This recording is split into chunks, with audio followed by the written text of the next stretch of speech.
Hello, brothers and sisters and Hard Duels family. I've been a hot mess again. I finally got my passport visa for Zambia, and all the songs the Lord has been playing has been about His Spirit moving and the power of God manifesting, just speaking over me about what He's gonna do. But I couldn't get into it because I've been brooding for the past day now. I came to the Taos house last week in hopes of getting my passport, but that clearly didn't happen after I realized there were small details that I didn't check, which caused a delay in everything. But the Lord made it clear He was in my mistakes and used everything to cause my delay because it was His will. I was frustrated and humiliated. Died to self?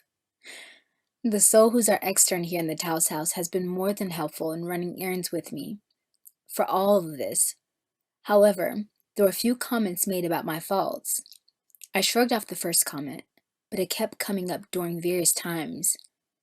By the time I left to go back to the mountain, I was not only brooding because of the delay in my passport, but the devils were playing over and over things that were said. I went to confession and felt light as a feather. Afterwards, now wanting to put these things behind me. So I had to now come down again to finally get my passport this week. When I came down, a situation occurred where I felt convicted. I went to tell this soul, and they were encouraging, but pointed out my fault. You know when you go and apologize to someone, or tell them your struggle, and they say, I forgive you, but I already knew, etc., etc. Dang, it's like your balloon is popped. Then that evening, another situation occurred where I was told not to do something because I knew they didn't feel I did up to their standard. Oh boy. I just walked away as the devil just pounded me again. I tried to pray it away, brush it off my mind. Then they got dirty and dredged up all the memories from my past when I was treated like this by others. I began to fear the future, not only with this soul, but how I would handle another instance. Why can't I just brush it off, receive the humiliations, because there was truth to these faults of mine that was so apparent. But I didn't want to hear someone else always call them out. Lord help me, my pride. So in worship this morning, I woke up telling myself it's a new day, but got hit again, and my heart was feeling hardened. Holy Spirit then played a song called Soak My Heart by Julie True. And the lyrics touched on everything that was going on with me. I put it on repeat, and then I began to hear the Lord have an interior dialogue with me concerning my struggle. So I thought I'd better stop and begin writing. I came before Jesus saying, Jesus, I ask you to please forgive me for holding on to offense, unforgiveness, and bitterness. I've been brooding since yesterday, and this is not healthy. Please forgive me for giving to the accusations and suggestions of the enemy against the soul, and allowing him to dredge up all the memories and offenses from my past, and even fear the future. My heart is not right. I don't want to go anywhere or travel to minister to anyone feeling this way. Lord, please deliver me from evil. Most of all, deliver me from myself. Would you please forgive me? Jesus began, I have forgiven you, beloved, but you must make reparation for the damage your thoughts have caused towards another. Remember, critical thoughts are as though a knife is stabbed in the back of the other in whom you're thinking negatively about. So she too has been wounded by your injurious thoughts. My beloved little one, this will not be the last time with her or any other souls. The devils are very deliberate to set up this assignment right when you're about to leave in the greatest mission that I've prepared for you. They want you to be caged, becoming that thorny Christian you once were, full of bitterness and defense towards everyone. The Lord is so right. After my first year with the Lord, I was so hurt deeply by my first Christian friend, and I didn't realize how full of bitterness I was until the Lord revealed it. And I realized, oh my goodness, I have become a thorny Christian, just prickly all around, and the Lord healed me from that. Jesus continued, the same with the soul. I've brought you two together to remove the thorns of your past, the thorns of offenses and wounds incurred by those you love, and thorns of deep roots of bitterness that stem from the seeds with everything you both have undergone. She was right to say I've made her especially just for you, and you specially just for her. Do not allow the devils to cause a wedge of division between you two. You must be smarter, little one. You are her mother. I will always bring you much, much, much lower, for a leader serves, and when a person is loved, they will follow a leader anywhere. You will be stretched in your love continuously, not just by her, but by others, especially by our children. That is what they do.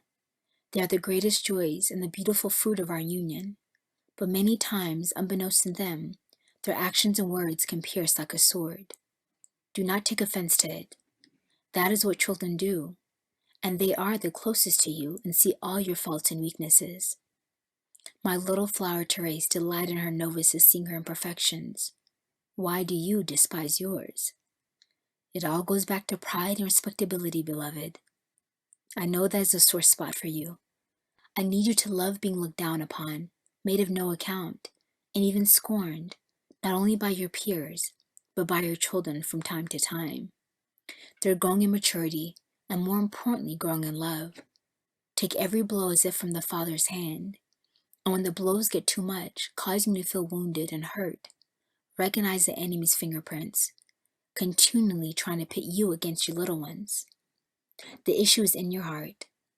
Allow me to heal the pains of your past. Allow me to pour the balm of Gilead again over the scars, and allow me to crush that pride. Lord, please do it gently. Okay, in whatever way you think best. Thank you, beloved. Allow me to mold and chisel you and let go of all else. Criticisms are one of the most damaging tools of the enemy, whether in thought, in word, or in deed.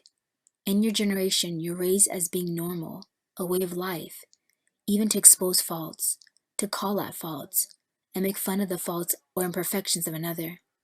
It is so acute, but yet so damaging, as parents are so accustomed to criticize their children, without even knowing it, by bringing up comparison where their children lack. At your workplace, you're constantly criticized in what you can do better to improve. In your families, among believers, it is as though you're not allowed to have any weaknesses, and any imperfections shown are judged and criticized. In this generation, especially among the youth, it is so common. You gather around and make fun of another, seeing who has the most undermining thing to say of another, as everyone laughs. It's become a business even in this day, and this is abhorrent to me. This is what you call a spirit of vitriol, cruel and bitter criticism, which is now so rampant in your world, as souls don't realize what they're doing. It is throwing knives and daggers at one another. Seeds of criticism run deep, literally, causing a tear in the fabric of a soul's personality that I created to shine for my glory. But with each word of criticism comes demons of accusations, discouragement, and even self-hatred, as they replay words and actions of offenses done to you, where the knives left those scars. My beloved brides, come to me. All of you have been affected by words of criticism, one way or the other. Come to me to receive the real truth in who you are, my love for you, and a healing to forgive, and let go once and for all the hurtful words spoken. Come to also embrace your misery, and receive the grace to love and embrace your imperfections, which draws you and other souls to my mercy. Come to also remove the stain of guilt and unforgiveness from your heart, realizing that you too have thrown knives at different times, hurting those around you with critical thoughts, actions, motivated by self-love and judgments. My beloved, you just fell into this a few days ago, and I corrected you. And the Lord was saying all of this. I thought, He's so right. I first thought, how many times have I hurt even mother and father with my critical thoughts and words? And I just had critical judgment thoughts towards one of my brothers, who wouldn't receive Holy Communion on Palm Sunday. I was grieved in my heart because they have been standoffish about the faith and teachings of the community. I thought, let me ask him. So I asked why he used to receive. And no longer wants to. He simply said he wanted to have more understanding first, and the Lord to teach him before he does something.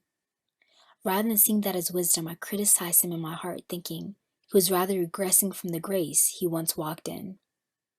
I then got a rhema from St. Faustina and was humbled as I read. Today the Lord told me, my daughter, write that it pains me very much when religious souls receive the sacrament of love merely out of habit, as if they don't distinguish this food. I find neither faith nor love in their hearts. I go to such souls with great reluctance. It would be better if they did not receive me. I thought, wow, Here I was criticizing my brother, and the Lord is admonishing the community that there were some of us who received Holy Communion just as a habit, but not with faith and love.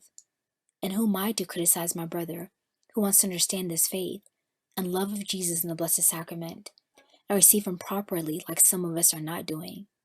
I realize we criticize when a person doesn't meet our standard or falls below what we think is preferred.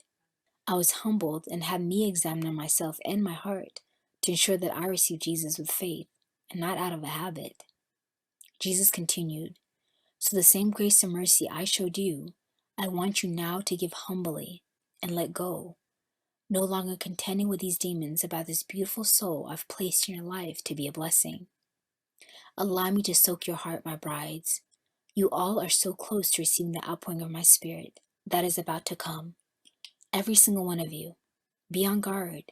Be ever so diligent to keep your heart clean, forgiving all, loving all, and always seeing the best in one another, and speaking the best as well. Each one of you have faults as far as my eyes can see, and they see far more than you.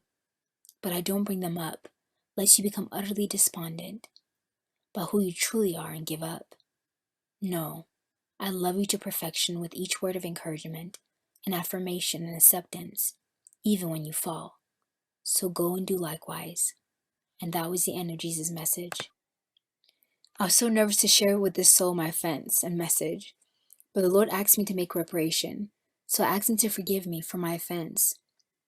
And just as the Lord said, they could feel an acute distance between us and begin to ask themselves if they had done anything wrong. I felt terrible. We then began to talk about our past pain and wounds as I began to understand deeper the soul, and she began to really understand me as well. We hugged and forgave one another, and asked the Lord to heal those we had hurt in the past, and heal those who had hurt us, as we realized hurt people hurt people. Then one of my brothers came, and we had a long conversation as he opened up about his past, and I was amazed at God's goodness, as I could feel healing taking place, even in both of us. After speaking to him, I felt I wanted to get around me to see what was on the Lord's mind, and God. When a person is loved, they'll follow a leader anywhere. I chuckled, as the Lord confirmed this whole day was about understanding one another, being compassionate towards one another, which lets go of any criticism we have. When we love, it's hard to criticize. Lord, help us.